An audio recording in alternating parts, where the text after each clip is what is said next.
জামাই ষষ্ঠীর দিন সকালবেলা জামাইদের জন্য আয়োজন। হ্যালো বন্ধুরা, ঘড়িতে এখন সকাল 6টা বাজতে 6 মিনিট বাকি, আর আমি উঠে পড়েছি ঘুম থেকে। তো উঠে একবারে বিছানাটা তুলে নিলাম। ব্রাশ করতে করতে উঠানে এবার কিছুক্ষণ হেঁটে নিচ্ছি। উঠানে এখনো রোদ পড়েনি, তাই হাঁটতে কিন্তু বেশ ভালোই লাগছিল। আমার লাগানো দইয়ের ভারে টাইম ফুল গাছগুলো তো দেখো নতুন ছোট ছোট পাতা ছেড়েছে, আর কিন্তু অনেক ফুলও ফুটেছে। ঘড়িতে এখনো যেহেতু 8টা বাজেনি, তাই সব ফুলগুলো কিন্তু এখনো পুরোপুরি ফোটে। স্নান করে এসে সকালের টিফিনে 1 গ্লাস ছাতু খেয়ে নিলাম। এখন একটু রেডি হব, আর রেডি হয়ে কোথায় যাব তার জন্য তো পুরো ভিডিওটা দেখতে হবে। রেডি তো হয়ে নিয়েছি, কিন্তু চুলটা বাঁধবো না খোলা রাখবো সেটাই বুঝে উঠতে পারছি। তারপর ভাবলাম আজকে এই বাটারফ্লাই ক্লিপটা দিয়ে চুলটা বেঁধে নিই। জানো তো বন্ধুরা, এই বাটারফ্লাই ক্লিপ দুটো হলো আমার গিফট পাওয়া। গিফট করেছে আমার একজন কাছের মানুষ, সে হলো আমার দিদা। বাইরে আমাদের টোটো চলে এসেছে, আর গাছ থেকে যে কাঁঠালটা পাড়া হয়েছিল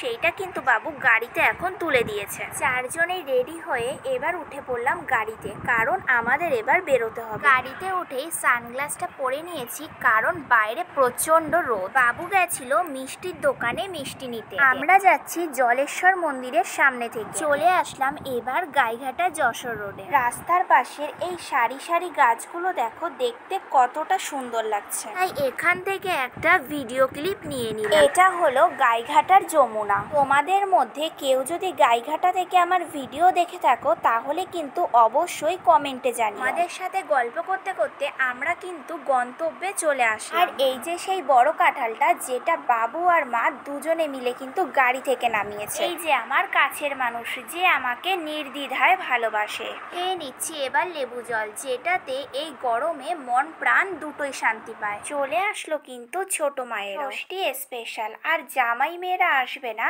সেটা আবার কি করে হয়। ছোট মা আসার পর আমি ভাইয়াকে খুঁজে বেড়াচ্ছি, এদিকে দেখি বুনু কোলে নিয়ে ঘুরে বেড়াচ্ছে। ভাইয়া হলো আমাদের সবার খুব আদরের। দিদার আর এক মেয়ে জামাইও কিন্তু চলে আসলো। এই যে হলো আমার বড় মা আর বড় মেয়ে। আমাদের বাড়ি থেকে আনা কাঁঠালটা এখন বড় মা এখানে ভাঙছে। জামাই ষষ্ঠীর দিন সকালবেলা জামাইদের জন্য আয়োজন। এখানে কিন্তু 3 জামাই মিলে বসে পড়েছে সকালের খাবার খেতে। কি জামাইরা কোনো কারণবশত আসতে পারেনি, এরপর বসে পড়লাম আমরা খাবার খেতে। আজকে এই পর্যন্তই, দেখা হবে নেক্সট ভিডিওতে।